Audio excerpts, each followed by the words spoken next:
Hey guys, the Podfather here. Just a friendly reminder, we are on Pro Wrestling Tees. Go to ProWrestlingTees/BulletCast to get you some BC merchandise. Now let's listen to the latest episode of the podcast.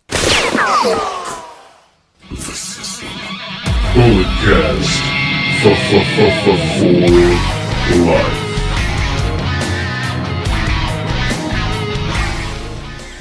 Ladies and gentlemen, you know the name, you know the voice, you know exactly why I'm here. Just in case if you don't, I'm a 23-year-old piece of gold, the messiah of the microphone, the greatest sports recreational podcaster in the world today, the Podfather. And yes, I am your current reigning, defending Bulletcast champion, just like Kyle O'Reilly, Bobby Fish, Roddy Strong, and Adam Cole Bay. This title reign is hashtag forever undisputed. For life, brother. You know he's on the line. He's my tag team partner, the Jimmy to my Jay, the Telly to my Arn, the Christian to my Edge. Ladies and gentlemen, the host of the award-winning Under the Radar, host and creator of Curveballs and Chair Shots, former Bulletcast champion, the first ever Bulletcast champion, BT Brandon Tanguma. How's it going, man? It's going okay. Went to school today. PG&E was working on some electrical thing on my street, so I've been with electricity pretty much the entire day. I was almost going to text you and be like, I ain't got electricity. I was going to do it on my phone, but, first world problems, everything's right in the world. I got electricity, and we're able to do this illustrious podcast to the best of our capabilities. Yes, absolutely. Before we really get into anything today, of course, it is the 18-year anniversary of 9/11 and the terrorist attacks that happened in New York City. Brandon, do you remember seeing that on TV on that day, or what are your recollections of what happened on this day 18 years ago? Well, at that time, I was, 7?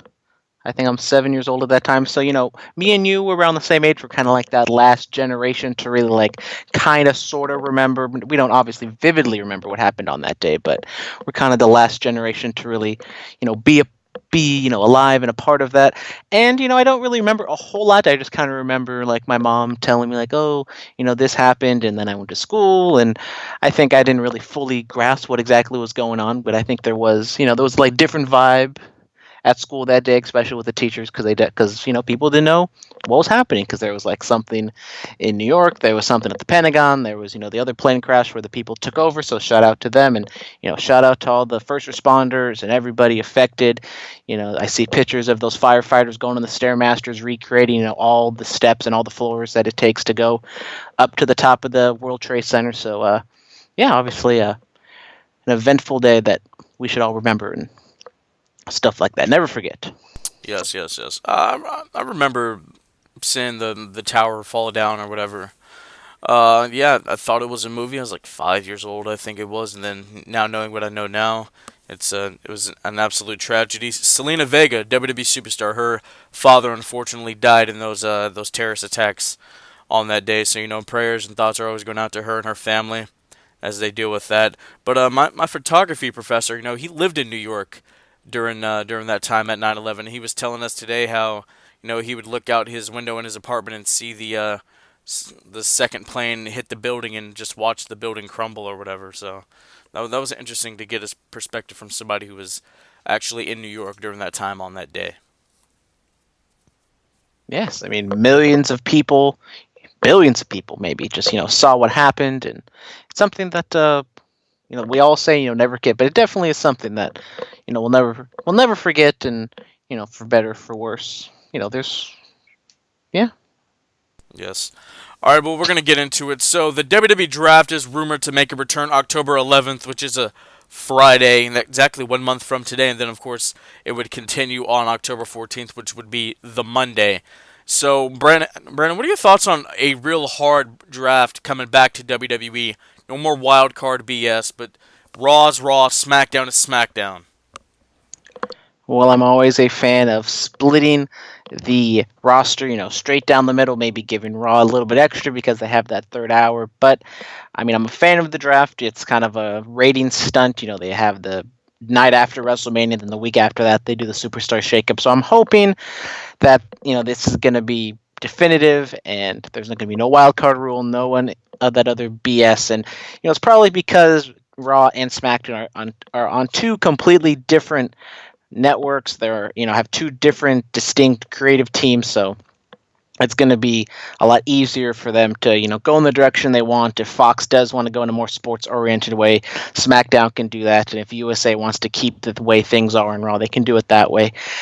There's always people, or WWE, they're always trying to recreate themselves and try to pull in the viewers and try to make things better. So I'm not going to get my hopes up that this draft is going to fix everything, but who exactly knows? And with NXT now on the USA, maybe we'll get some call-ups or some move-overs, whatever the official term is now. But, I mean, it should be a fun show. It's always interesting to see where they go and speculation of, why someone went here and draft order and all that other good fun stuff. Yes, exactly 1 week from today, NXT will be on the USA Network Live. That's gonna be really big. Can't wait to watch that. But yeah, with the draft, I've always been a fan of the draft. I love it. 2016 when they brought it back, they did kind of the NFL type and with the number 3 pick, Raw selects so and so. You know what I mean? The randomized draft, it was cool also, but I love the brand split. We don't need any of this, and we have 2 distinct rosters. But I would love if we just had one champion. If we're not going to have the big gold, then get rid of that red thing and just have one champion that can go from brand to brand. The same with the women's title, the same with the tag team championships.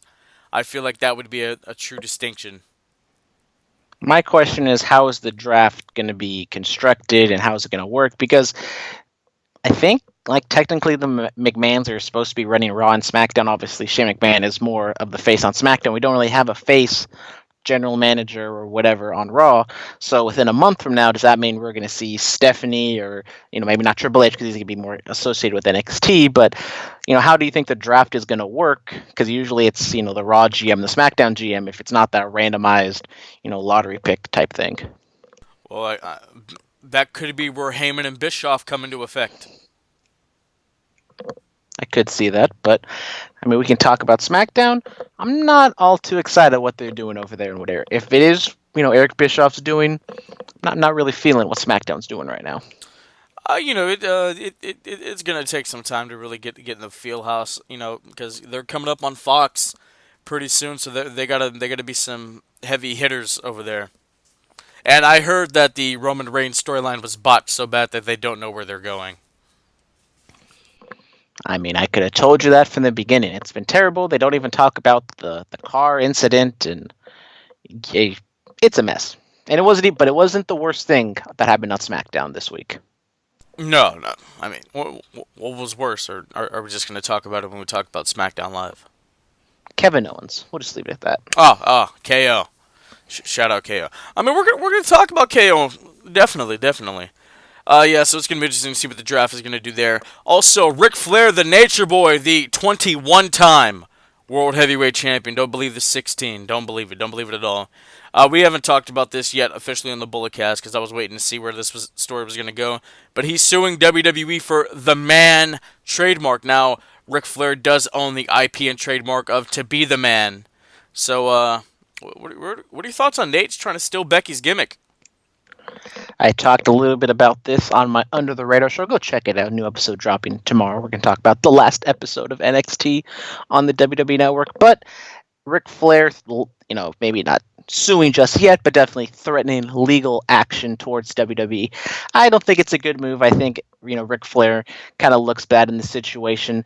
No one really refers to him as the Man. When I think of the Man, obviously Becky Lynch, but then there's Stan the Man Musial, and there's Stan the Man Lee, and there's other people who are referred to as the Man, and it's such a vague term that it's how can you really trademark that? And I saw something on Twitter today that Ohio State tried to trademark the word "the" because they're always known as the Ohio State University, and that trademark claim got declined. So with Ric Flair trying to do this, and it's not really, I don't think he has much of a case because no one really called him the Man. Yes, he was the man that you had to beat to be the man and all that stuff, but I don't think it's a good look for Flair. Obviously, I think he alluded to maybe Charlotte and some other people in WWE kind of disagreeing with him doing this, and he's saying, he's trying to build, get money for him, his family, his wife's family, and everything like that for inevitably when he passes on. And I think this just hurts him in the long run because maybe if he burns a bridge or two with WWE, maybe,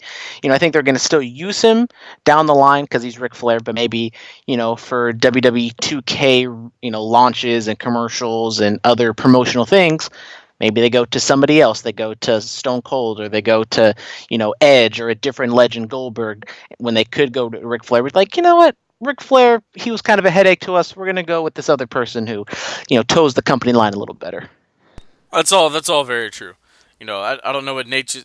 Nate's just he wants to get paid for it because it's been well documented that Ric Flair was not exactly graceful with the money he made from the world of professional wrestling. I mean, he had like $300, $400 dinners every single night for like 25, 30 years. Yeah, when your gimmick is, being the man, one might say, where you're trying to, spend all this money and you live the gimmick, eventually all that money starts to dry up. Would you say that Ric Flair spent more money than the Million Dollar Man, Ted DiBiase? Probably because I think Ric Flair was on top and he was the guy longer than Ted DiBiase was. And Ted DiBiase, I think one might say that wasn't actually his money that he was spending. I think Vince McMahon was definitely giving him money to spend, live up to the gimmick. But I think Ric Flair definitely might be the, I don't know how you would call it, he'd spent the most money in all of professional wrestling, maybe behind Vince McMahon, who knows. Absolutely. Absolutely. All right, so a bit of sad news. The Art of Wrestling podcast is ending. The Art of Wrestling is, of course, the podcast by Colt Cabana. I don't know how to do the theme song. But yeah, man, he did an interview with Chris Van Vliet. I'll put Chris over all the time. Did a great interview with him. Go check it out on the BC archive. But yeah, it was during All Out weekend. It was actually the day of All Out, a couple hours before at the All Out party at a Pro Wrestling Tees. And Colt was, he was talking about how it's time for it to come to an end, and he gets a little stressed when he has to get content for the show or whatever. So, Brandon, what are your thoughts on the Art of Wrestling coming to a end? I mean, it's a historic podcast. It was, a podcast before this whole podcasting boom, not only in wrestling, but in all of entertainment and stuff like that. The original format is he would just have one guest and he would talk to them about wrestling. And I loved it. Obviously, the CM Punk podcast that just, broke the internet on Thanksgiving, however, 5 years ago. That was obviously probably his biggest podcast he ever did. And then, after all the legal stuff, he kind of changed up the format and kind of going like a hodgepodge of interviewing a couple wrestlers and talking to them for a few minutes. I wasn't a big fan of that. It was interesting, but I've kind of fallen off with the Art of Wrestling. But definitely go and check out the archives. He talks to Tyler Black and Bryan Danielson. He talks to people before they really make it big, when they're still toiling away on the indie scene. And there's all these different wrestlers that he talks to, and definitely an important podcast for wrestling and a historic podcast for wrestling. Absolutely, man. The CM Punk podcast, the first podcast I ever listened to. It got me hooked, and then I kind of started listening to the podcast ever since. Yeah, man, I'm sad to see the Art of Wrestling go. Colt Cabana, he 9 years in the podcast game. I mean, the podcast boom really started, I want to say 2 or 3 years ago, when people really started picking up on these things, man. But congratulations to Colt for everything he's done in the digital media world, and best of luck in whatever digital media he intends to embark on. I know he's dabbling in the acting world now. Yeah, I mean, hopefully Colt Cabana, I mean, he's always been that guy who's just kind of reinvented himself, kind of like Chris Jericho, not in the exact same way, but he's always, working the gimmick. He's, doing stuff outside of wrestling to always keep things going, because, you can't wrestle forever. You have to eventually quit, and you want to get some money elsewhere. That's always a good move. Chris Jericho? Yeah, Chris Jericho is he reinvents himself. I mean, I believe you're going to a Fozzy show. I am, but I mean, when you talk about Chris Jericho, you have to mention a little bit of the bubbly. got to mention the Butley. The Sound Drop made a return. The Sound Drop is the new third man on the BC. Can we agree that's a nice pick? I think so. Mm-hmm. You just gotta, it has to stay. It has to be Mr. No Days Off, like I am. It has to show up for every podcast now. Absence makes the heart grow fonder. We all know this. All right, we're going to talk about Anthem Sports. They, of course, own Impact Wrestling. And now the parent company of Impact Wrestling has decided to announce that they are partnering with Access TV and HD Net Movies, companies that are owned or affiliated with Mark Cuban and Steve Harvey. So what are your thoughts on Anthem and Impact getting these big acquisitions? And possibly, could we see Impact moving over to Access TV and getting a regularly scheduled TV deal on a network that people can actually get in their homes? I definitely could see that happening. I don't know if this means anything for the future of New Japan or Women of Wrestling on Access TV, but I think, that Friday night, they have that block. I don't know if, you want however long it would be, like 4 or 5 hours of wrestling all together at one time. But I think having Impact on Access TV, whether it be, on that Thursday or on a Friday or whenever it may be, they definitely been doing some good things over the past year or two. And I was recording it, and then I just kind of realized, a few weeks ago that it hasn't been popping up on my DVR because now it's like on Twitch. You have to stream it and all this other stuff, and it's just kind of, I don't really watch Impact. I mean, I obviously don't watch it regularly now, but it was kind of something that if it popped up and I had time, I'd watch it and I'd be impressed. And hopefully, if it has access, it'll regrow in popularity. Maybe not to what it was. So what you're 10 saying is you have access on access. I do have access on access. Hey, there you go. There you go. Oh yeah, Impact, they do have some great talent. They have Tessa Blanchard, who's arguably one of the best women's wrestlers in the world, hands down. I know Brandon thinks she's 10 times better than Charlotte Flair. I mean, we can just look at her match she had on Raw this week, but I digress. It was a little rough. It was a little rough. I'm not gonna lie. And of course, they have Moose and then RVD legend Brian Cage. Mister Get My Ish In. So they have a lot of great talent over there. I'm really excited. But an interesting talent is Matt Riddle, who apparently has heat in the NXT locker room. We posted something on Twitter or Instagram about how when you have to walk or you can't get a ride with your buddies or something, and then Tommaso Ciampa jumped in. So, what are your thoughts on Matt Riddle possibly having heat in NXT? It's not shocking. I mean, Matt Riddle is a charismatic enigma, one might say. No, that belongs to Jeff. Don't do that. Oh, sorry, I didn't know Jeff Hardy can only be, a charismatic enigma. But anyways, because he has a trademark on it. But I mean, Matt Riddle, he's definitely, quirky and out there, and he might rub some people the wrong way. Maybe kind of like Sami Zayn. There's people out there who love him. There's people out there who hate him, and maybe it's not the best, look for him and something, go. I mean, he has a feud going with like Chris Jericho and Goldberg and like every old person from WCW now. Apparently, he has heat with other people. Hopefully, this doesn't affect him in the long run. I mean, there's other people in NXT that it seems as though maybe they had some attitude issues. Keith Lee, Dominic Dijakovic. Maybe that's hurting their push a little bit. It seems, though, it hasn't hurt Matt Riddle's push yet. But with NXT going to 2 hours on network television, I think we're going to see the bro regularly on NXT. Bro. Yeah, I don't know. Matt, he has heat with every old WCW guy, doesn't he? He's going to have heat with Hunter. Hunter was in WCW. Well, I think if there's one guy you don't want to have heat with, I think it's Hunter. That's very true. As we know what happened to CM Punk, he can make or break your career. But it's Matt Riddle. He's okay for me. Like he doesn't excite me really. I mean, the match he had with Roddy Strong, it was good. It was damn good. But he doesn't. I don't know. Matt Riddle doesn't scream superstar to me. Well, Philip, I have heard from the higher ups that maybe the Bulletcast draft might be returning, and if so, I think I might be taking Matt Riddle #1 overall because I think he is a generational type talent. He can wrestle. What? He has the character work. He is. Did you really just say that? Generational. Matt Riddle is amazing.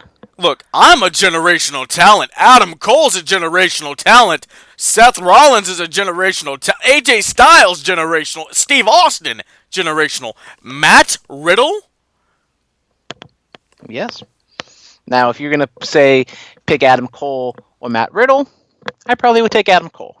Yeah. But I think Matt Riddle is fantastic. He has everything in the world. I think maybe the character issues, the marijuana, stay off the weed, might be a problem. But I think he has all the tools to be great. This man just said Matt Riddle is a generational talent. I stick by that claim because there are other people who agree with me. So when we speak generational talents, Bret Hart, Shawn Michaels, Steve Austin, I think The Rock, Matt Riddle can be the #1 guy in WWE. I don't see it. I don't. Okay. I mean, We're going to have to stay tuned and find out. I mean, I think Kevin Owens is a generational talent, and yet yes, Kevin Owens is. WWE has messed that up as well. I mean, look, I've been wrong about some guys. I have. I'm not gonna lie. But we'll see. We'll see when he's on Raw or SmackDown. I'll give him a year on Raw or SmackDown to really move me once he gets to that level. If he gets to that level. I think I know the answer to this question, but if I'm giving you Matt Riddle or Baron Corbin, who are you taking? Oh, BC all day. All hail the soon-to-be king. Baron Corbin all day, every day. Brandon, if I interviewed Baron Corbin, would you be on the call for that one? Sure, why not? I like Baron Corbin. You know what? As much heat as Baron Corbin's getting and how he's trolling, he's getting heat. I don't know if it's the wrong type of heat, but people hate him, so he's doing his job. Shout out BC. That's my boy. But we're going to move on. We're going to talk about Linda McMahon as she donates $365,000 to the Donald Trump 2020 re-election campaign. Now, Linda, of course, she was the administrator of small business in the Trump cabinet. What are your thoughts on Linda supporting Donald with such a hefty amount of cash? Well, it's not shocking, as you said. She worked for him, or still works for him, in the cabinet. So, I mean, for her to drop that kind of money, it might seem like a lot to us, but in the long run, it's probably not that big of a donation compared to all the other people who are giving Donald Trump money. It's all very true, I wonder how Vince feels about DJ Donald J. In the with all the controversy that surrounds our current commander-in-chief. Vince doesn't like controversy a lot, but he still has a partnership with Saudi Arabia for whatever reason. We don't know why. Gotta maybe make your money, boo boo. Maybe 2024 the other DJ will be in office, and I mean Dwayne Johnson. Hey, if you smell what The Rock is cooking, I should probably get that sound drop. I can't do it that well. We're going to move on. So apparently the Eurocontinental Championship is going to make a return. Obviously, that was the European Championship and the Intercontinental Championship combined. Rumor has it that NXT UK is supposed to be getting a secondary men's championship. Now, if they do that, that will be, I believe, the 19th title under the entire WWE umbrella. Thoughts? So there's going to be a Eurocontinental champion, which... European or Eurocontinental. That's the rumor that's going around.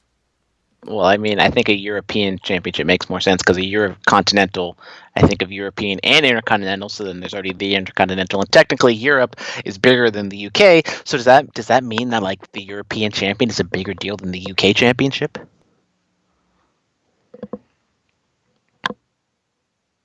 Philip? Yeah. Oh, I'm sorry. My mic was muted. I apologize.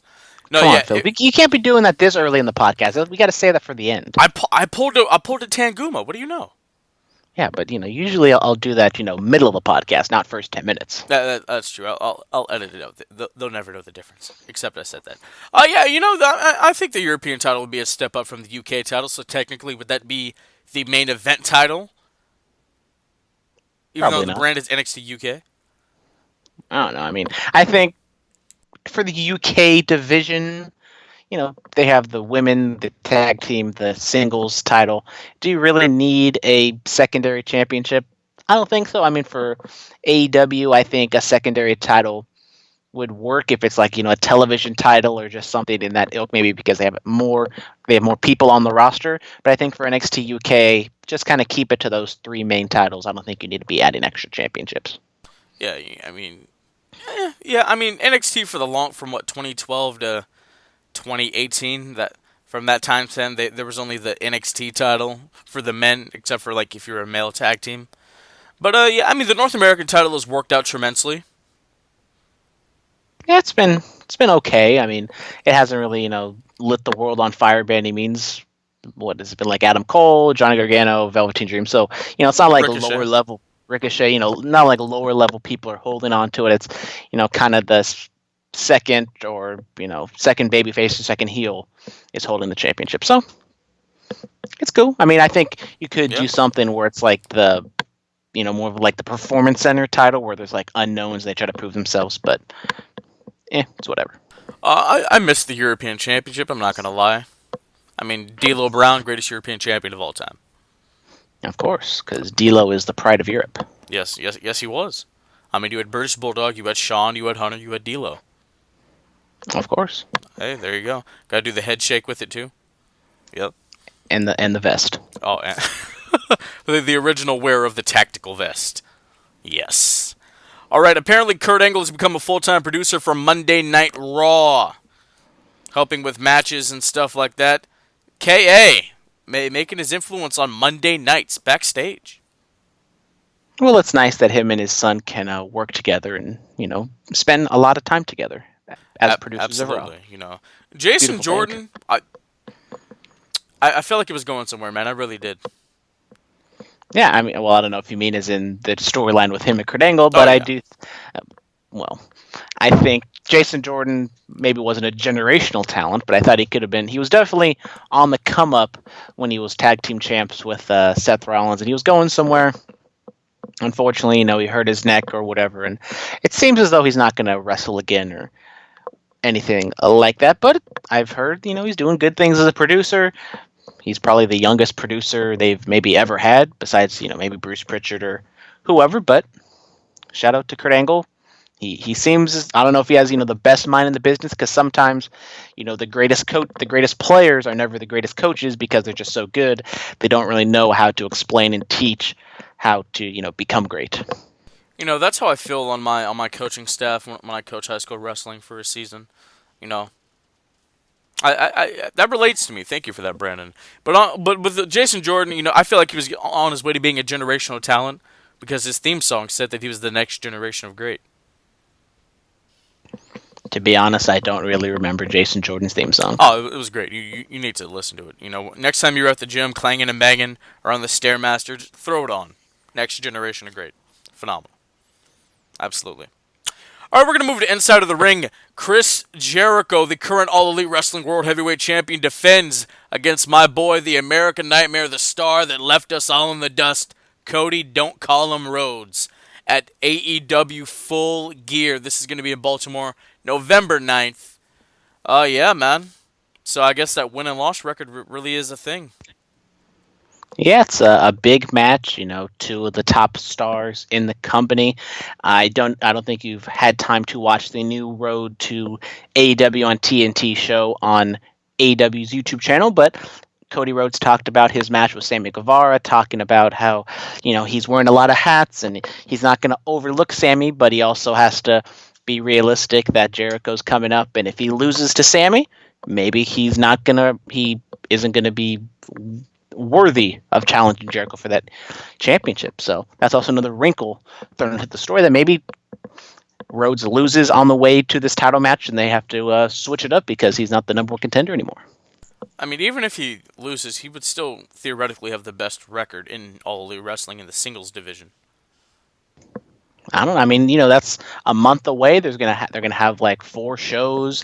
They're gonna, a lot of singles matches are gonna happen. Maybe Kenny gets on a run, or obviously Kenny's probably not gonna do that because he has the match with Jon Moxley. But maybe somebody else gets on a run. Kenny's it looks like Kenny's been taking part in Oh, a little bit of the bubbly. if you've seen the latest Being the Elite. Kenny, he's going through some things right now. Yeah, man, turn on Marvin's Room, Kenny. You'll be all right. Marvin's Room clears up everything. No matter what you're going through, it helps you out. Yes. Yeah, so we're going to move on. The Rock and Roll Express are going to make their debut in New Japan Pro Wrestling. Is it 1985? No, I mean, they're, as you said, 35 years too late, but it's okay. The Rock and Roll Express still going strong, baby. They are. The double dropkick, probably one of the greatest tag finishes of all time. It's interesting. I don't know why they're doing this. They're on the whatever U.S. tour. They're like Liger. They're on a retirement tour. I mean, and just like Liger, they know what to do. They know what they can't do. They do the spots that everyone remembers. Hit the pose, do the music, slap hands with the fans, get in, get out, don't get hurt. Oh my God, I was just watching Robert Gibson, the one with the dark hair. He was having a singles match at I think it was NWA Great American Bash. I think it was like 81 or 2. Go check it out. It was a really decent match that he was having. I loved it. But yeah, we're going to talk about Well, why don't you take this next one since you're the sports guy on the show? Well, before Raw, we had some shenanigans. Charlie Caruso, who has taken place, and she has hosted on ESPN show First Take multiple times. She is interviewing former New York Knick Enes Cantor. I don't exactly know what his name is, but he is in a relationship with Dana Brooke, and he was out doing some sort of promo, and then R-Truth comes out. He gets booed. Well, Enes Cantor gets booed because he used to play for the Knicks, but now he plays for the Celtics, and those two teams don't like each other all that much. And then he pie faces R-Truth, pins him. He's the new 24/7 champ, and then R-Truth rolls him up, and now he becomes like the 69-time 24/7 champ. Yo, So this dude's with Dana Brooke. yeah, I can't shoot my shot. well, I mean, you can still shoot your shot, but he's just going to be there in the paint to reject it. Yeah, I wonder how she feels that her boyfriend, who isn't a wrestler, won a title in WWE before her. Hey, it is what it is. It seems though they're doing this 24/7 shenanigans to try to get some publicity. I think it worked. I think like the New York Post or whatever had a little fun with it. They had the Fox college host do it a couple weeks ago, so it looks as though it's something that they're going to be doing when they can to get a celebrity to be the 24/7 champ. Hopefully, the R-Truth shenanigans kind of runs its course. I think it has run its course. I'm hoping they go in a different direction because it's just kind of tiresome seeing Drake Maverick and R-Truth trade roll-ups every week. So when they come into the Chase Center in a couple weeks, do you think like Steph Curry or Draymond is going to win the 24/7 title? Possibly. I mean, I think a few years ago they had the Splash Brothers go up against Braun Strowman. So maybe the real Splash Brothers, maybe not Klay Thompson because he's got the torn ACL right now, but maybe Curry comes out, hits him with a little shimmy, rolls up R-Truth for the 1-2-3. Yeah, give the Warriors some kind of championship in 2019. Yeah, well, they're probably not going to win one in the Chase Center, but it's okay. It'll be all right. All right, Hellboy. Yes, the action movie hero or villain. I don't know. It has hell in the name. Makes his All Japan debut. Well, this is interesting. This is news to me. Obviously, we have Tiger Mask. We have other wrestling people that are associated or invented via the comic books. So I guess Hellboy is no different. It's weird. I didn't hear anything about this, but publicity, good for them. Yes, shout out Chris Jericho. I saw he shared this, and I had to see it. It was entertaining. It was just like some dude in the Hellboy costume, and it was ridiculous, but it looked giant and scary and all that other. Yeah. Anyways, Philip, what has happened? What is going on this day in wrestling history? Bruno Sammartino makes his return to commentary on Championship Wrestling from Mid-Houston Civic Center in Poughkeepsie, New York, 1984. You have Nitro from 1995. You have Hulk Hogan defeat Lex Luger by disqualification in the Knight Center in Miami, Florida. You also have TNA Unbreakable 2005. The headliner was Rhino versus Raven for the TNA NWA title. You also have Raw on this day in 2006. It was Trish Stratus' last Raw as a full-time competitor. She goes on to defeat Mickie James. We're going to talk about that Raw also in 2006. And then, of course, 2016 Backlash. The first ever SmackDown Live Tag Team Championships are crowned with Rhino and Heath Slater defeating the Usos. Six-Pack Women's Challenge. Becky Lynch becomes the first ever SmackDown Live Women's Champion. And my boy, the phenomenal AJ Styles, wins his first WWE World Heavyweight Championship by defeating the former Dean Ambrose, now known as Jon Moxley. Yeah, all that happened on September 11th, and apparently it's Paul Heyman's birthday today as well. Happy 54th birthday, Paul E. Dangerously, baby! Yes. Yes. All right, we're going to hop into the fan mail, so here we go. Alfie Lewis. Nicki Minaj announced her retirement from making music. Favorite Nicki song? Pills and Potions. I mean, it has to be Anaconda, right? It's close second. Robert Walker, what match do you want to see WWE bring back? Or what match type? That's interesting.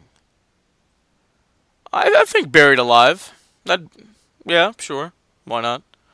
Or the Championship Scramble I was a fan of as a child. Unforgiven 2008, the first one. What about you, Brandon? Well, they've gone and kind of done, every single gimmick match they have.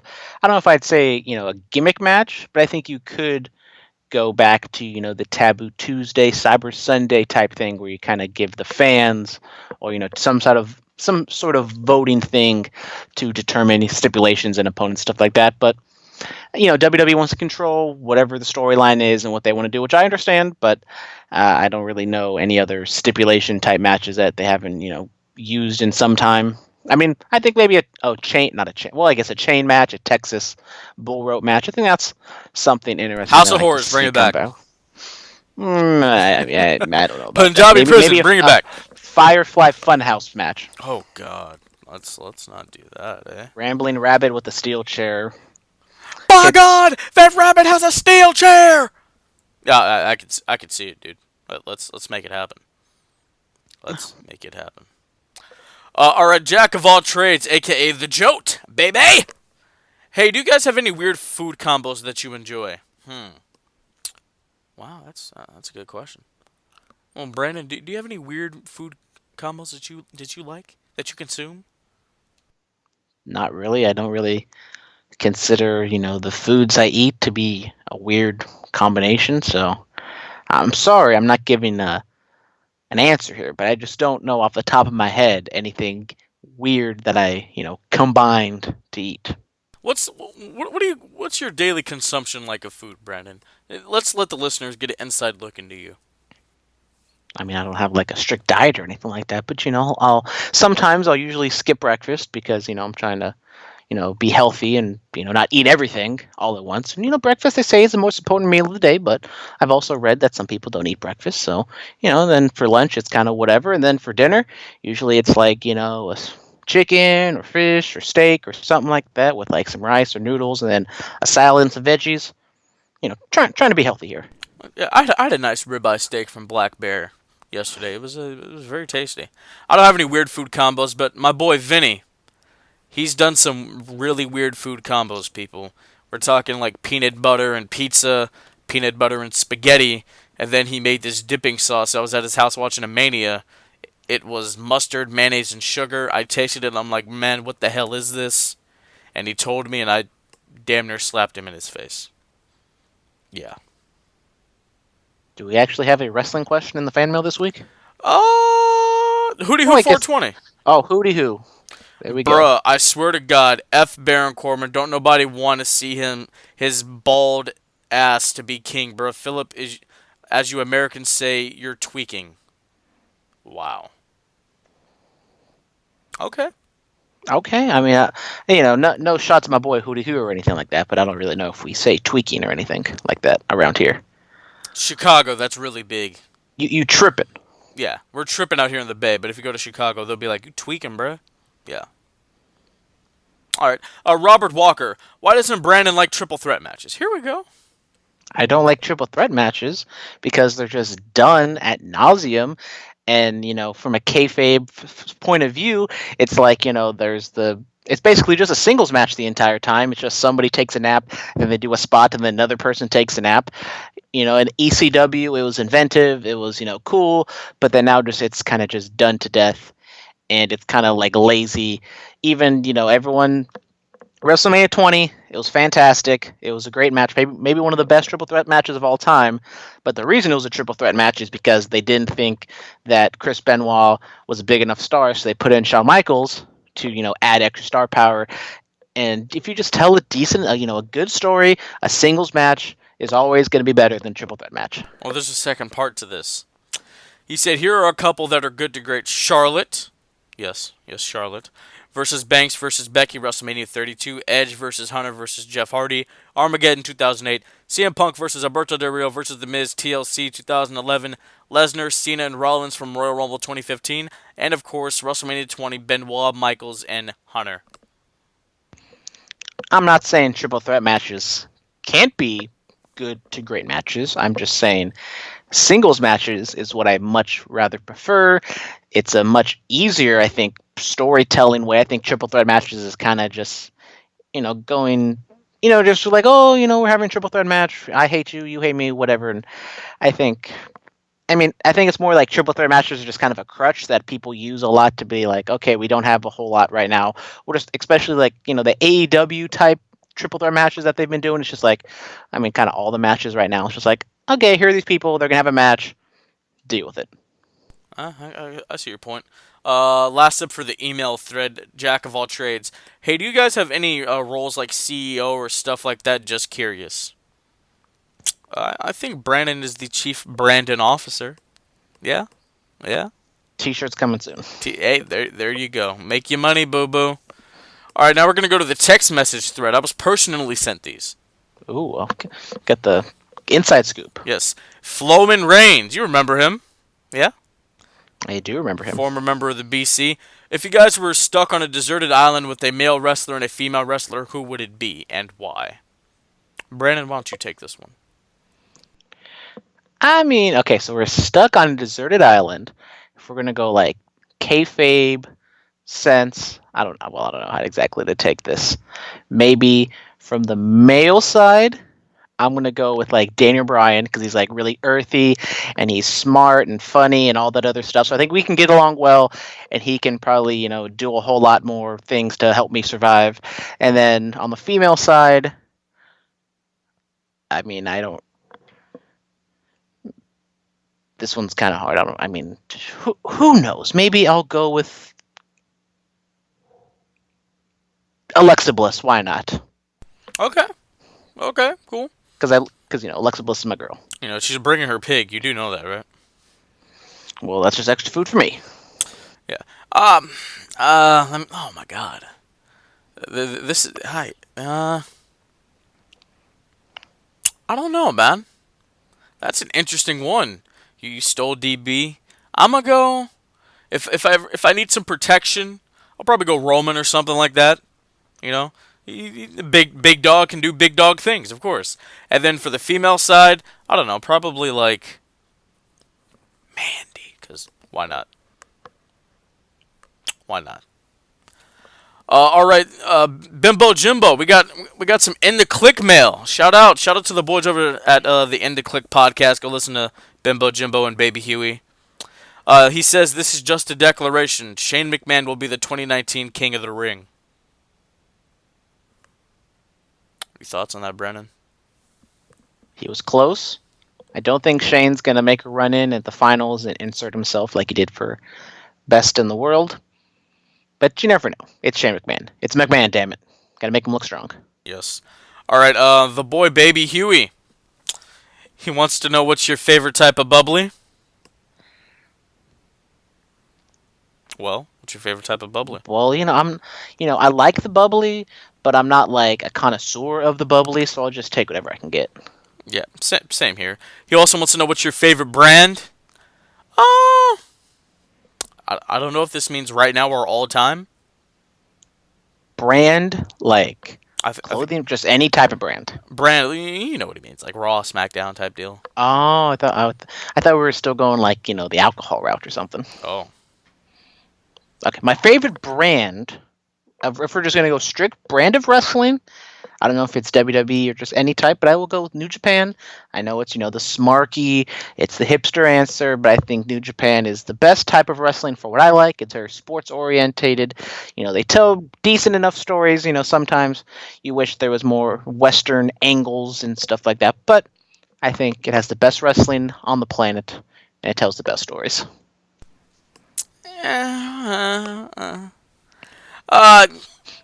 I guess we're talking company. I gotta stick with the WWE. They got me into this, but AEW they're tickling my fancy at the moment. They're like that nice piece of eye candy that you like to look at. But WWE, it's always gonna be there for you. It's always gonna give you that nice home cooked meal. You know what I mean? So you're saying you're like the meme of the boyfriend looking at the other girl. Whoa. Yes. I'm the guy. The girl I'm holding the hand of is WWE and AEW. It's the one I'm looking back at. If we're going WWE brands, it's got to be NXT. I mean, true. Yes. Yeah. Absolutely. All right. Do you see Impact and New Japan on Access TV together? Quite possibly, I do with the newest acquisition. Because the HD TV or whatever the other one is, I don't know even where to get that. So, Access is probably the best bet for Impact. Yeah, we talked about it a little bit. I wouldn't be shocked if they kick New Japan off, just so they focus more on Impact. And I think, Tessa Blanchard, I don't know if Tessa Blanchard's on WoW or anything, but, there are some women, I think, on the Impact roster, on the Women of Wrestling roster. So I don't know if that's going to affect them in a positive or negative way. So we're going to definitely stay tuned to find out what's going to go on with that. Abso-freaking-toting-totally. Alright, also we have N Brightest Day X, one of our graphic designers. Uh, if you were stranded on... There's a lot of deserted island questions today. If you were stranded on a deserted island and only had wrestling themes to list to, what would be your top 5? Wow.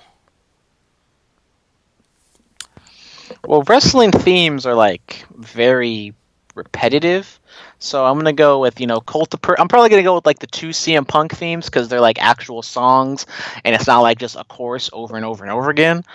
And then maybe the Stone Cold Disturbed song, and then for the other ones, I don't know, maybe John Cena's theme song because I'm picking actual songs because if I'm gonna have to listen to songs that actually have to they'd be different for the actual 4 or 5 minutes that they're being played, not just the same thing over and over again. Okay. Well, for me, Cult of Personality. Since Judas Fozzy is an actual wrestling theme song now, I'm going to pick that.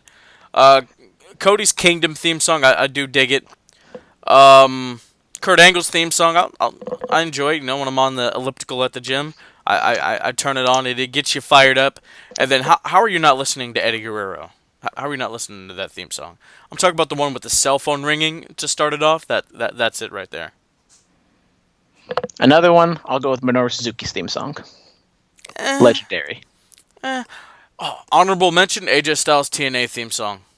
Big honorable mention. That was a decent one. It really was. All right. Also, in Brightest Day X, how weird was it that the Fiend had to compete in a dark match segment against the B team at MSG? Brandon, I sent you that earlier today. Did you watch it? Yes, it is just basically a carrot for the MSG crowd to stay after the 205 Live show.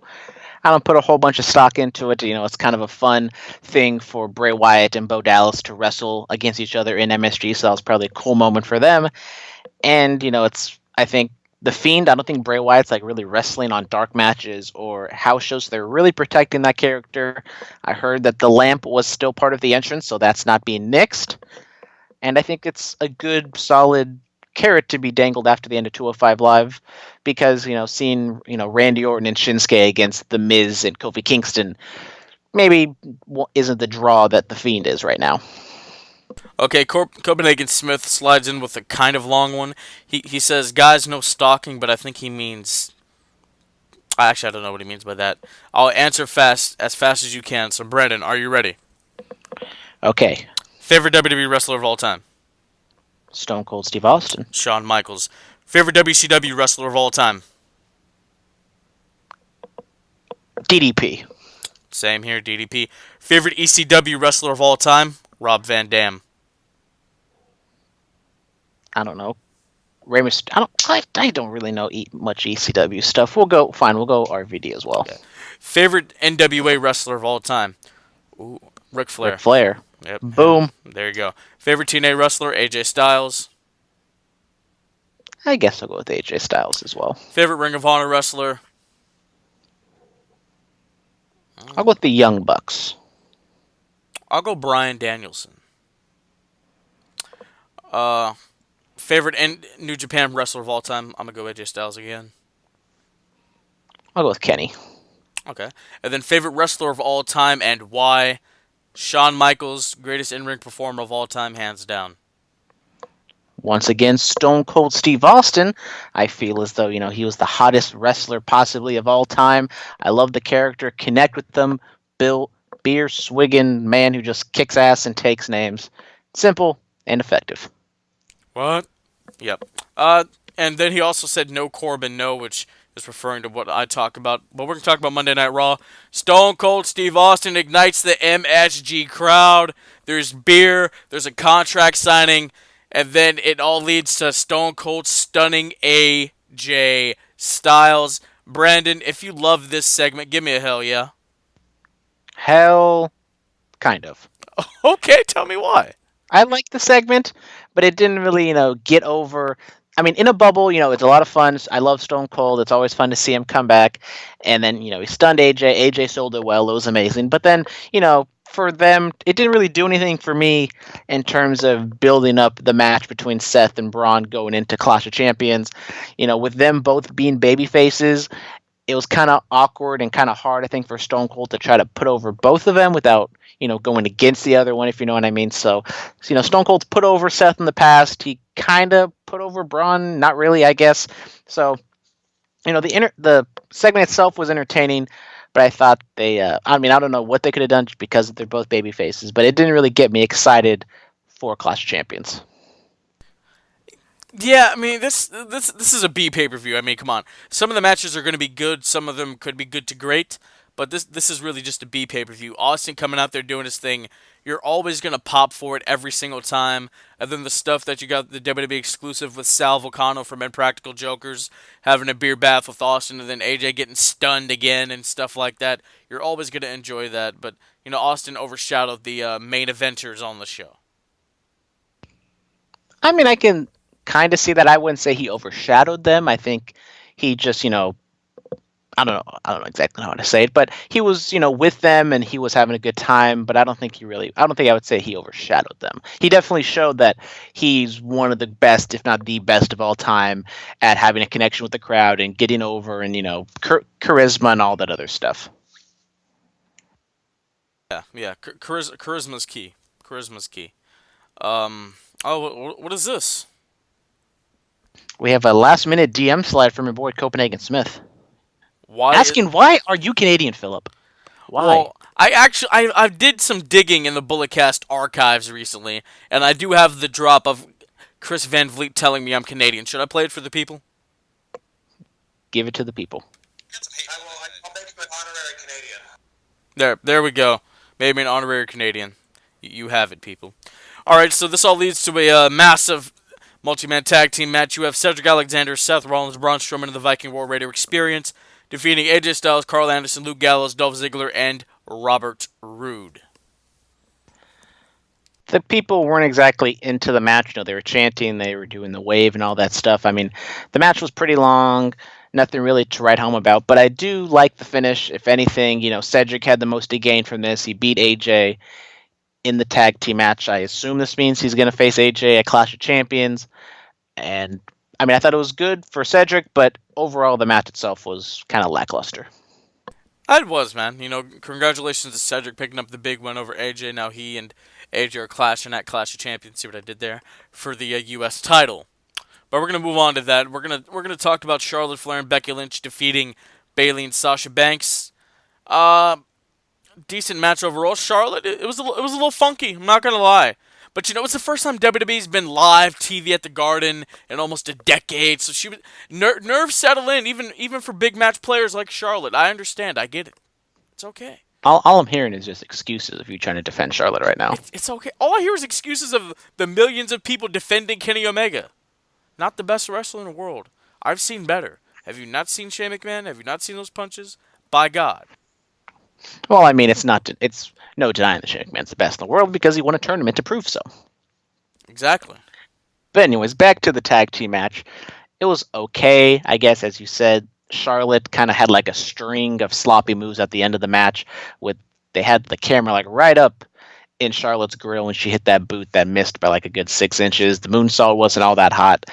And, I mean, people talked about this going into the show. Maybe this wasn't the time to give away this big, 4 horsewomen match because it wasn't really built up all that well. You have Becky and Charlotte being heel and face together, so it's kind of awkward. It's almost kind of similar to what they did was a few months ago, where it was like I think it was Becky or Natalya and Charlotte or whoever. So, it is what it is. But I think they just kind of put it out there because it's historic, it's MSG, and they put him out there to fill some time. Absolutely. What I wish they would have done, you remember the old entrance they used to do where it was really short and they were like kind of in the middle of the crowd? I wish they would have done that for this one. The TV, I really do. They go through the LED door, and it's right there in front of the hard camera, so you just see it the entire time. Yeah.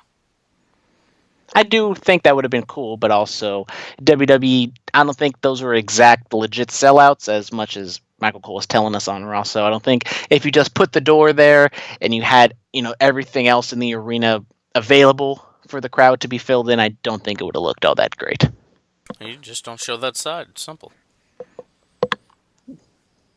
I mean, I agree with that, but WWE wants to try to tout and, show the entire bowl and how big and how full everything is.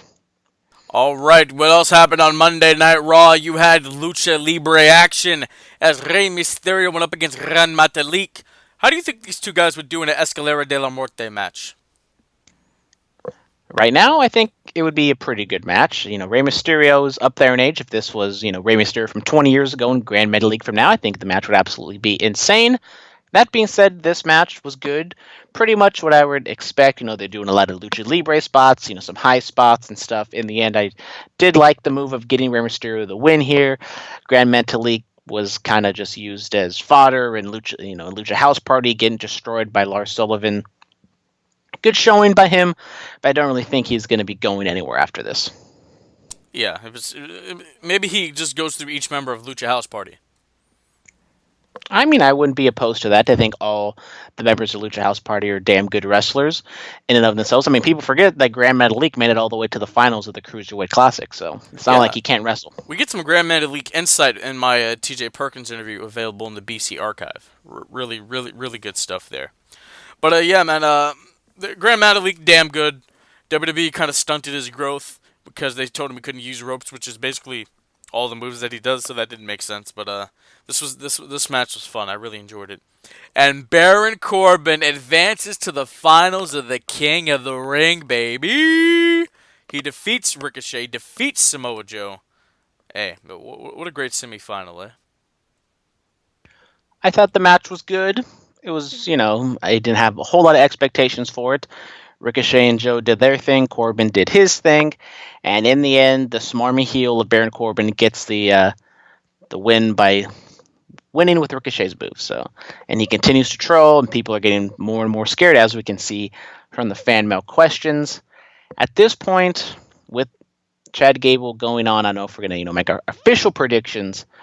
But I'm starting to be on your side, Philip, where I think Baron Corbin's going to be your King of the Ring. I've been a Baron Corbin guy since day one. All right, I've been trying to tell people, and a lot of the things I say on the show that they become reality inside of the WWE. So guess what, BC, you're King of the Ring. It's been postponed until Monday night. He's beating Chad Gable, and he's becoming your King of the Ring. Better than Owen, better than Brett, better than Austin. Yeah. Definitely better than Mabel. Hey, Mabel's the only one to actually have the King of the Ring championship belt. Never forget. Never forget King Mabel. Never forget. Never. We have Natty versus Lacey Evans. It happened. Nobody got hurt. That's all we can ask for, right? And this is just another example of 50-50 booking, hurting everybody and helping no one. Lacey Evans got the win over Natty. I thought it was a pretty good match last week.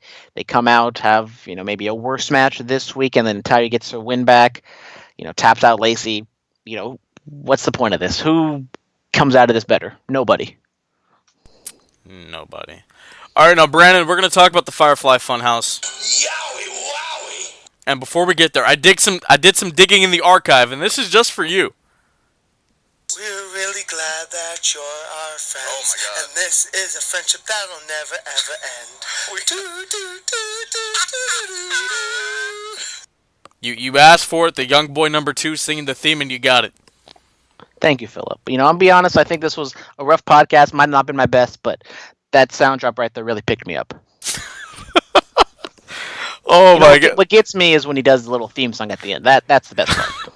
The greatest sound drop acquisition in the history of this show. Like, for the remainder of this podcast existence, I could only play that sound drop and be perfectly fine with it. Just, there's like those 10-hour-long loops on YouTube. We think we need to make a video of that. Hey, dude, I will do that. Just a 10-hour loop of him singing the Firefly Funhouse theme. I will do that and upload it to the Bullycast YouTube channel. I'm not even joking. I'll make that happen. All right, but we're going to talk about the Firefly Funhouse. It was 11/19, which symbolizes 11/19/1990, the debut of who? The Undertaker. Or people are also speculating that it's Ezekiel 11:19, where it talks about, whatever, replacing your soul or stuff like that. Very Bray Wyatt-esque cult-like talk. So, I kind of wish it's the Bible verse instead of the Undertaker, because who knows? We've seen that match before. Guess the Fiend would be involved, so maybe that add a different wrinkle to it. But people thought, because it's the Undertaker debut, that he was going to attack on SmackDown. That didn't happen. So are we going to see something happen down the line? Who knows? I think that's the only Bible verse we've actually had here on this podcast. Besides Austin 3:16. That's the wrestling Bible. It's completely different. Yes. Okay. We don't know who God is in that one. VKM. We're going to talk about SmackDown. Chad Gable advances to the King of the Ring finals. He beats Shane McMahon. Elias apparently legit. This is real life shooting the breeze. Broke his ankle. Or injured his ankle in some fashion. So Shane puts himself in the final. Shout out to Bimbo Jimbo from In the Click. He said this a couple weeks ago on his podcast. And I'm like, no. And then I see the graphic for that match, and I text him. I'm like, bro, you were right. This is really happening. So, Gable eventually, after all the shenanigans, gets the job done. And then Shane McMahon fires Kevin Owens. But here's the interesting thing, ladies and gentlemen. And as I go and look this up to get the official thing, KO tweets out 14-24-20, 14 being N, 24 being X, 20 being T. Of course, obviously the numbers of the letters in the alphabet, NXT. What are your thoughts on the first live NXT next week? We see Kevin Owens in Full Sail. I think that can be a whole lot of fun. If NXT is exclusively the home of Kevin Owens, I'm perfectly fine with that, because I think what they did to Kevin Owens on SmackDown yesterday was atrocious. One of the worst things I've ever seen happen to a wrestler. The story they told just completely made Kevin Owens look like a chump, and he bowed down to authority, and then in the end he still got canned. I think it just made him look terrible. Stone Cold Steve Austin is someone that he's always getting compared to, especially in the storyline with Shane McMahon. And Stone Cold would have never done that. And I just thought with him, going up against the authority, and he did the fast count early, and then Shane, they go to commercial, and then he just is obedient to Shane for some reason. We don't get an explanation. We don't get a reasoning behind it. He's just with Shane McMahon now, and then he didn't do anything wrong. Shane McMahon tapped out, and then he still gets fired. Yep. It does irreparable damage, I think, to the Kevin Owens character. That's a $15 word right there. I like it. I like it a lot. That's just how angry I am. I'm using fancy words. You're upset. I am upset. Shout out to Drake. 50,000 on your head is disrespect. As we kept saying, generational talent might be the word of the day. And Kevin Owens could have been, the top guy in the company. They always say, the next top guy is always so different than the last top guy. And Kevin Owens is so much different than Roman Reigns or John Cena. I don't know what's the reasoning behind this. We talked about how the Roman Reigns shenanigans was completely botched. I think this is completely botched, maybe even worse, because I think what they're doing to hurt Kevin Owens is worse than whatever they're doing, because I don't really think Roman's hurt. I don't think Roman's hurt, or Rowan, or Daniel Bryan. I just think it's just they're all in a crappy storyline. This, I think, hurts Kevin Owens as a character. If he goes to NXT, people are going to forget that if he's in a great environment, which I think he will be, maybe not all is forgiven, but I think it just might be, he goes to NXT for a little bit and then he jumps back to SmackDown, and yeah, I do not like this whatsoever. And Chad Gable, he's looked like a chump this entire King of the Ring tournament, because everyone's making short jokes and he just has a boo-boo face on about it. Yeah. Wrestlers should be badasses, and they shouldn't care about kowtowing to the authority and just be like, "Oh, I'm sorry, Shane.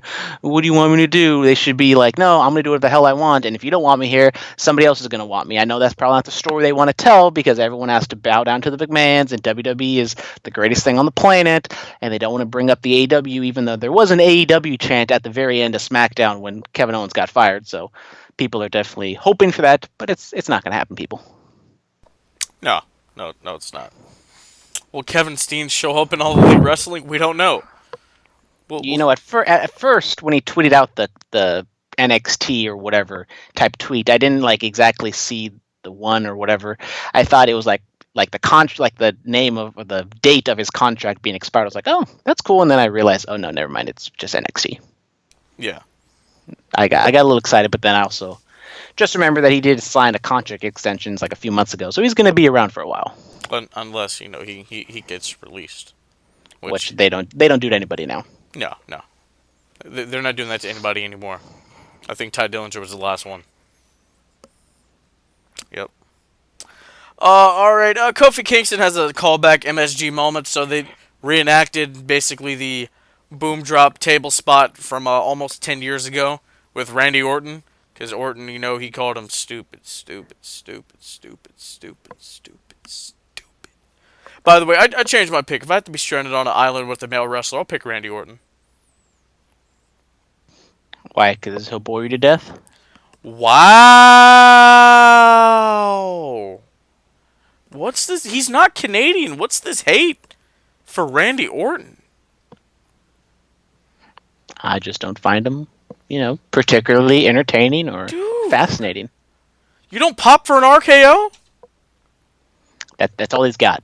He's got an RKO and the ring or the rope DDT. Okay, look, he has a lot of moves in his arsenal. I could name 5 Randy Orton moves right now. Yeah. The chin lock? No. The stomp? No. How dare you, man? How dare you? I mean, I know we all look forward to the Randy Orton mid-match chin lock. Chin locks build suspense. That's psychology.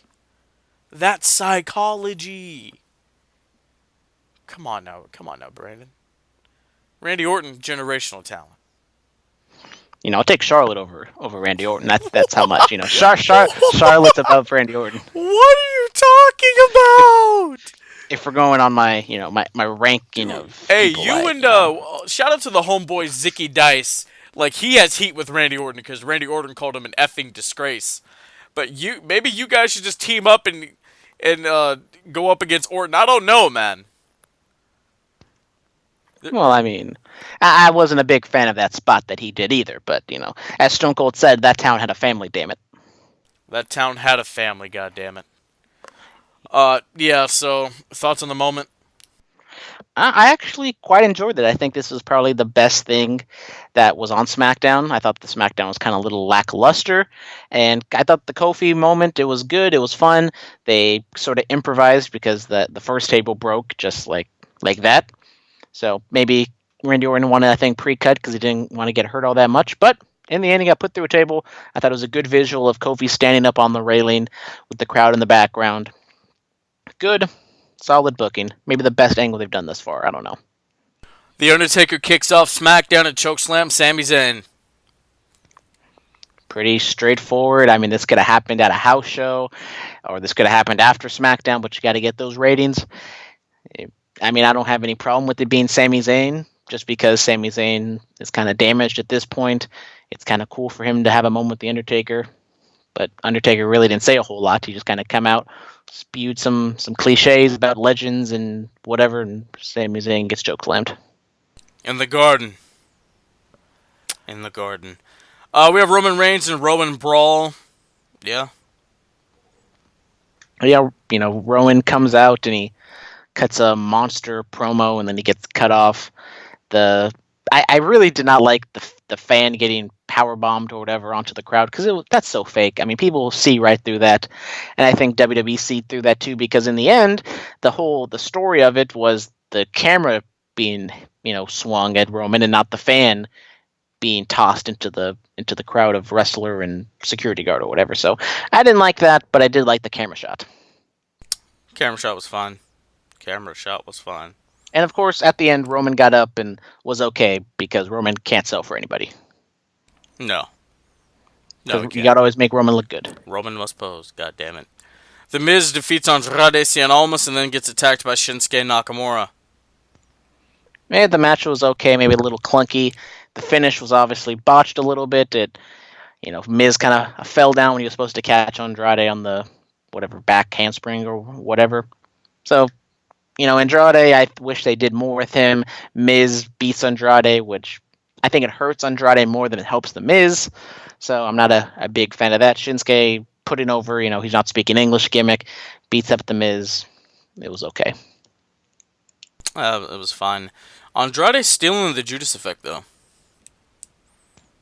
Well, obviously he's not doesn't have the success like Le Champion, Chris Jericho. You know how you celebrate success? A little bit of the bubbly. Or a lot of the bubbly. It's very true. Hopefully there's some bubbly tomorrow night. But not enough bubbly to where you forget where you place your championship. Okay. We didn't have to go there. We really didn't. But I did. God, he got heat with Orton. You're about to get us heat with Jericho. We have heat with Reno. Actually, no, you have heat with Reno Scum, but they don't remember. More Adam Thornstowe than anything, but it's whatever. It's okay. Can't wait for the Lucha Bros to absolutely destroy him. Wow. Are you saying Reno Scum has 0 webbles? See. Okay. Oh. We got some heat. Now I have heat with Luster. God. We can't show our face at APW ever again. We can't show our faces at APW, BTW. Oh, wait. That one doesn't get mentioned. Name redacted. Yes. All right, so Nikki Cross defeats Mandy. Shout out Mandy Rose, doing it for the blondes. The the promo was a little rough. It was just kind of indie level heat of the hot blonde saying that the other girl is so ugly, even though our boy Sean Stewart would not agree. Nikki Cross is beautiful. Nikki Cross all day, baby. But anyways, exactly. The match, was fast, and I liked Nikki, coming out like a bat out of hell, running down the ramp, but then she just wins with a roll-up. Not exactly an emphatic statement, but we're going to have to wait for Clash of Champions. Yes. Heavy Machinery defeats John Silver and Alex Keaton. Nothing much. Now we're going to talk about Clash of Champions. Every title in WWE, except for the NXT brands, is on the line. And except for the 24/7 title, but it should be involved in some way. The Cruiserweight Championship, by the way, ladies and gentlemen, Bulletcast title not on the line for this one. Cruiserweight, wow. Hey, I had preset dates, man. But it's Clash of Champions. No, not I see how it is. Not feeling it. Cruiserweight Championship, Drew Gulak defends against Humberto Carrillo and Lince Dorado. I got Gulak retaining. I'm staying with Gulak forever because I don't know what's going on 205 Live. All right, Women's Tag Team Championships, Alexa Bliss and Nikki Cross go up against Fire and Desire of Mandy Rose and Sonya Deville. This is hard. It's Alexa and Mandy, This is a tough one. I'm going to go with Mandy and Sonya for no real particular reason, I think. The babyfaces got the win on Tuesday, have the heels win, and then have the babyfaces chase. Because I think in the long run, Alexa and Nikki are probably going to end up winning the feud. Maybe a little hot potatoing, but it's the Women's Tag Team Championships. Who really cares? Wow. I'm going to go with Mandy and Sonya Deville as well. All right, we have the Intercontinental Championship, Shinsuke Nakamura versus The Miz. Can The Miz become a record-tying 10-time champion? Notice how they don't say who holds the record, or record-tying 9-time champion, sorry. Notice how they don't say who holds the record? Will that be Le Champion? Oh, of course. Baby! You can see WWE trying to be petty and having The Miz win that title just to be, the most reigning IC champion of all time. But I think Shinsuke has a little bit something going with him and Sammy. I would keep it on Shinsuke just so he can get this momentum going. The Miz, he had that high-profile feud with Shane. He didn't end up winning the feud, and he hasn't really been doing anything since. So a little sad for babyface Miz, but what can he say? I don't know what to say. The SmackDown Tag Team Championship, I forgot this was even happening. The New Day of Xavier Woods and Big E goes up against The Revival. I see New Day winning. I'm gonna go with. I didn't even know this match was taking place because we haven't seen Xavier Woods or Big E on TV in Every title's weeks. on the line, man. I mean, I Actually, you kind know what? of. I'm gonna go with the revival. I'm gonna go with the revival. Change it. I was thinking about the revival just because they're kind of on TV a little bit more, but I just think. I mean, what's the point? I mean, aren't they like a Raw team and they win the SmackDown titles? But who really is keeping track at this point? I mean, let New Day win it. They're gonna come back, for the first time in months. So good, let New Day win. Who knows? All right. We have the SmackDown Women's Championship. You have Bayley defending against Charlotte Flair. Bayley. Yeah, I think you have Bayley win this one. I think they could have done a better job of having Charlotte be a temporary babyface because I think they definitely want Bayley to be a heel for the long term. I don't think you want Charlotte to turn babyface and turn again. But yeah, I just don't really like how they've been building this because it's two heels. Bayley's kind of the insincere babyface at this point. So I don't know how the crowd's going to really react to this one. It might be a dud That's a possibility. It's a dud on Bayley's part, because Charlotte's the greatest wrestler of all time. Possibly. I mean, her father's the greatest wrestler of all time. She's up there. Yeah. All right, we have the Raw Tag Team Championships. Universal Champion Seth Rollins and Braun Strowman. They are going up against Dolph Ziggler and Robert Roode. I like it how at the last Clash of Champions pay-per-view, Ziggler and Roode were feuding with each other, and now all of a sudden they're a tag team. I got Ziggler and Roode.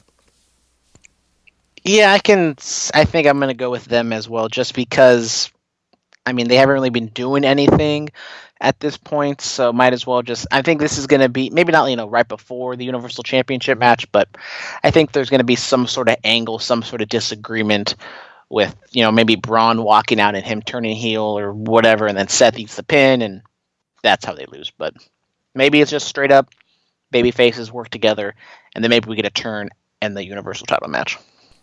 Abso-freaking-Ted-Hitler. All right, we also have the United States Championship is on the line. The phenomenal AJ Styles goes up against Cedric Alexander. I have AJ retaining the championship of our country.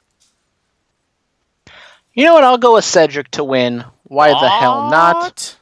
Why the hell not? I mean, I think they can have a really good match if given the time. And, I mean, I don't really know. I don't have a reasoning. Just let Cedric win it, because why not? And then he'll lose it the next time around, because 50-50 booking. I guess so. All right, the Raw Women's Championship is on the line. The man, Becky Lynch, defends against the boss, Sasha Banks. It's boss time. It's boss time. My girl needs to win the championship, and she needs to go on a run. A nice run. I'm talking 6, 7, 8, 9 month run. You feel me? I'm feeling you, but I think we're going to get... I think Becky's going to win here, maybe by disqualification or something, and I think we're going to get this match in Hell in a Cell next month. Well, Sasha, she has competed inside Hell in a Cell. But I think you forgot. You skipped over the Battle of the Rose. Oh, yes. Roman versus Rowan. Roman Reigns versus Eric Rowan. I'm hoping Daniel Bryan's going to have a McMahon moment. It was me, Roman. It was me all along. But Roman Reigns is going to win this. I think Roman Reigns is going to win this. As you said, I don't know how Daniel Bryan plays into this. He wasn't on SmackDown this week.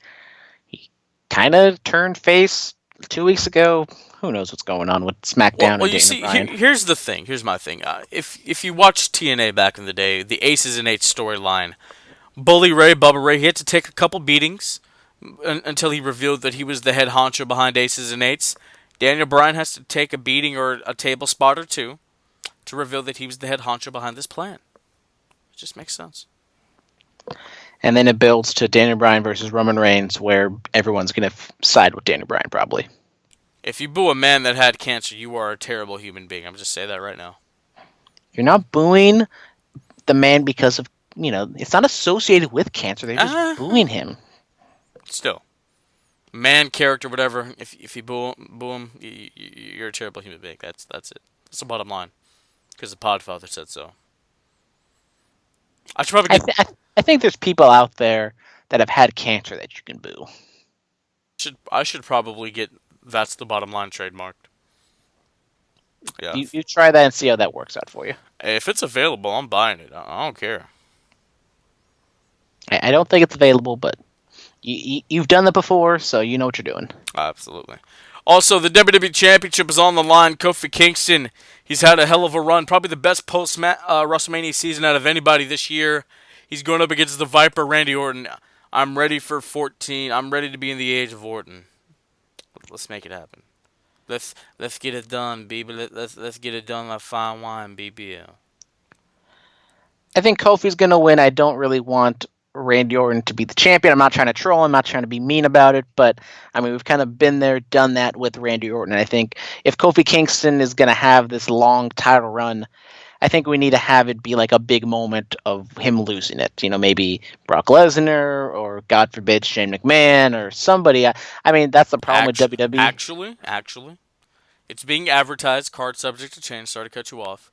Orton, Ziggler, and Kofi for the title on SmackDown. That first Fox show. Well, that means Kofi could still have the championship at that time. Could you imagine the super kick heard round the world? Dolph Ziggler pins Kofi Kingston and becomes WWE. Oh my God, Brandon, that will be the hugest pop I've ever done in my life. Guaranteed. I don't think Dolph Ziggler is winning a WWE championship 2 months after getting buried by Goldberg. Dude, let me tell you something. I will FaceTime you my reaction. Guaranteed. Hands down. All right, I'll keep my phone charged and ready for it. I don't know, man, but I do have Randy Orton going over. I do. Kofi's had a good run, but it's time. I do admit it's maybe fading a little bit, but I just don't think Randy Orton's the person to take it off of him. If not, then who? I mean, I know people might scoff at it, but I really do think a Brock Lesnar Kofi Kingston match or feud could be very interesting. I'd find it interesting as well. I would. I'd love it. But I mean, on SmackDown, there's not a whole lot of heels. I mean, unless you bring Rusev back and like kind of reinvent himself. I mean, I know he shaved. He has a mustache. Dude, he looks like Freddie Mercury, bro. He also looks kind of skinnier, so maybe, we're going to see a new Bulgarian Ruru. Rhapsody coming soon. I mean, maybe you're going to have to get like a call up from somebody, but I just don't think if you're going to have somebody defeat Kofi after however, 6-7 months, I don't think Randy Orton's the guy to do it. Because we've been there, done that so many times. He's the perfect guy to do it. And then who beats him? Nobody. San Martino like a run. You feel me? He holds it till WrestleMania 45. Exactly, bro. Exactly. I don't think Randy Orton's going to want to wrestle for another 8 years and have, with or without the WWE Championship. Oh, he only defends it 4 times a year. We're going back to the old pay-per-view model. All right. They want the Universal title to be the main focus. Then that's how you do it. Anyways, moving on.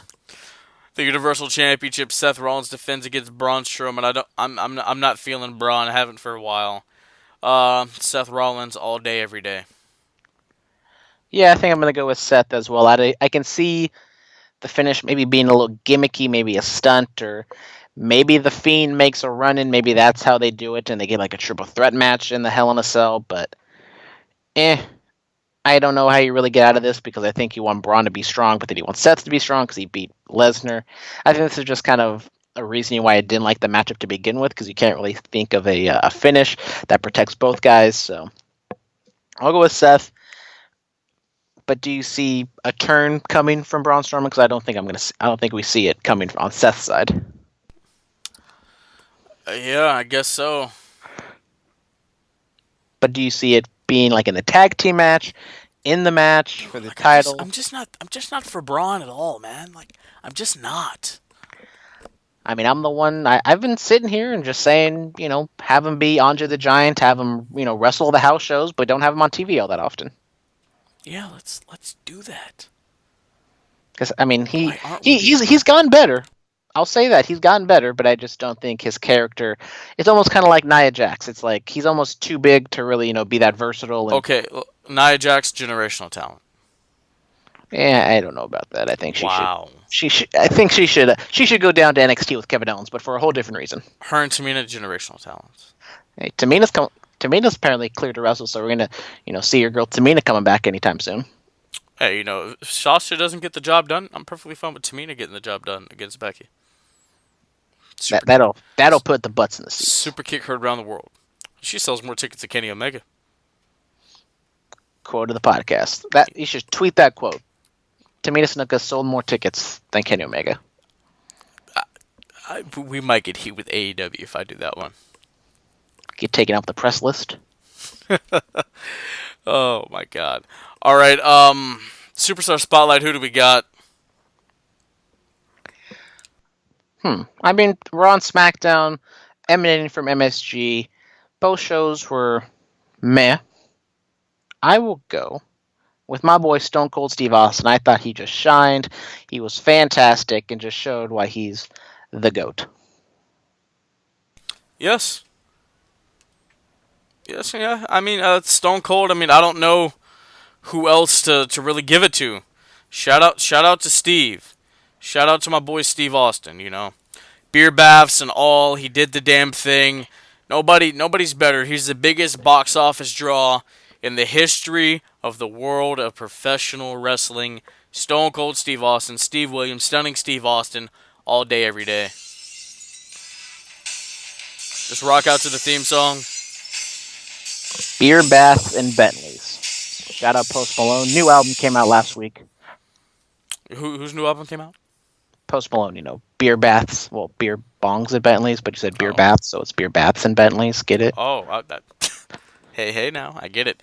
Brandon, why don't you tell us about our promo pick of the week? Well, our promo pick of the week is kind of a promo, also kind of a segment. We had Stone Cold returning to MSG, and so we're going to go back to 2006, as we said earlier on in the podcast, September 11th, 2006. So not only is Raw in MSG, they're in Madison Square Garden 5 years after the September 11th attacks, and we get Roddy Piper returning to MSG. He cuts a little bit of a promo. We get the NYPD whatever band, and we get an appearance from the Highlanders and the Spirit Squad, so it's going to be a hootenanny of a time. I've never heard the word hootenanny a day in my life. You should trademark that. Come on, you don't know SpongeBob Hoedown Hootenanny? You see, SpongeBob is really annoying, so yeah. SpongeBob is the meme king. SpongeBob a generational talent? Alright, I'm gonna head out. Oh, okay. I was asking you. You're the deciding factor on that. I was asking you. No? Not at all? Sorry, I told you I'm heading out. I get it. Just like the meme. I get you. I don't know if you stay on the internet, Philip. I'm aware of what happens on the interwebs, but yeah, I'm out here with the kids. I'm hip. You're hip and cultured. I dig it. No, I watched it while I was in class today. I know I'm a terrible student. But yeah, man, the Piper promo, it was good. He and the Highlanders are slapping each other, and then of course the Spirit Squad comes out. Shout out to my boy Nikki. Got to meet him earlier this year. Really chill guy. Yeah. Yeah, Nikki front and center cutting the promo with Roddy Piper. So shout out Dolph Ziggler. Yes, that guy would grow up to become a world heavyweight champion. Something Piper never did. Shots fired. It wasn't a shot fired. Just facts. It's just a fact. Like Razor, Mr. Perfect, Piper, DiBiase never won a world title. It's just facts. But Dolph Ziggler did. Yes, he did. All right, and then our closed match pick of the week, Bret Hart versus Stone Cold Steve Austin, Sun City, South Africa, September 14th, 1996. This is also a day after Tupac Shakur unfortunately passed away. Yeah, man, so what'd you think of the match? We have on commentary Jim Ross and the King of Hearts, Owen Hart. Good, fun match between these two. I mean, 1996, Stone Cold is just starting to take off a little bit. Almost, it's not 97, but 96, the groundswell is starting to go with Stone Cold. And obviously, Bret Hart and Stone Cold will have their legendary match at WrestleMania in 97. So just a little teaser for what's to come a few months later.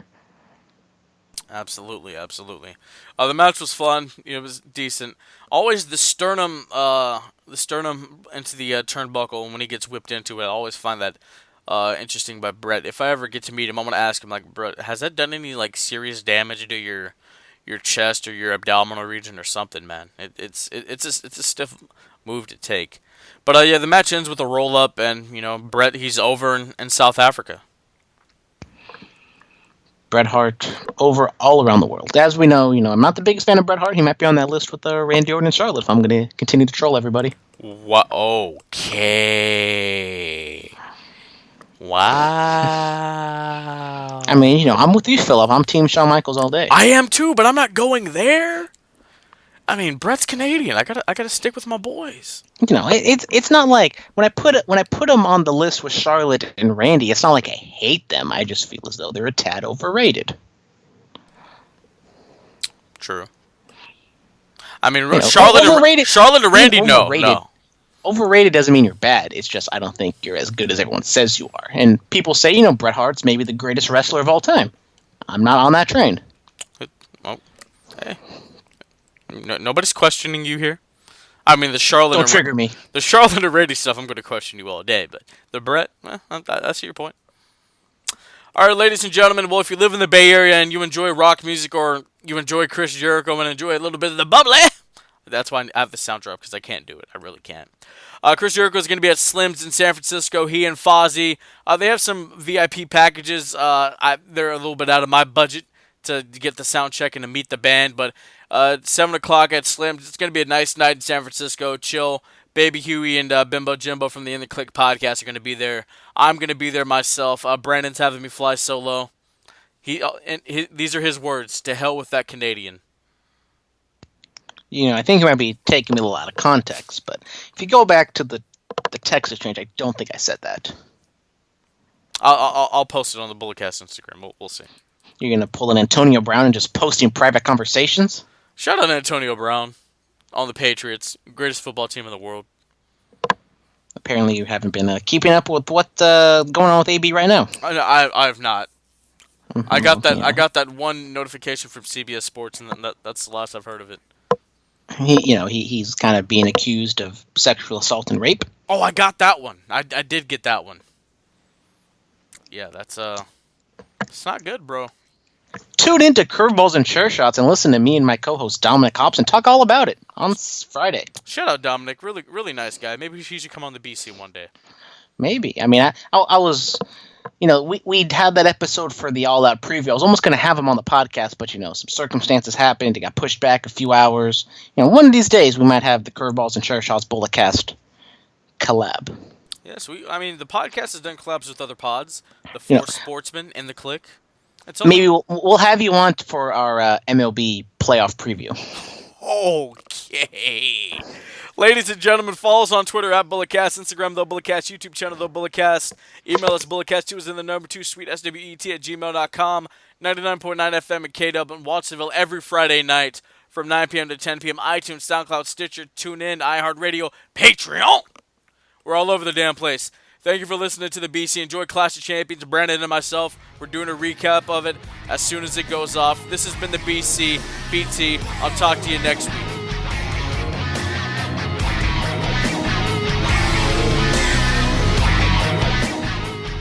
This has been the Bulletcast. Thank you for listening.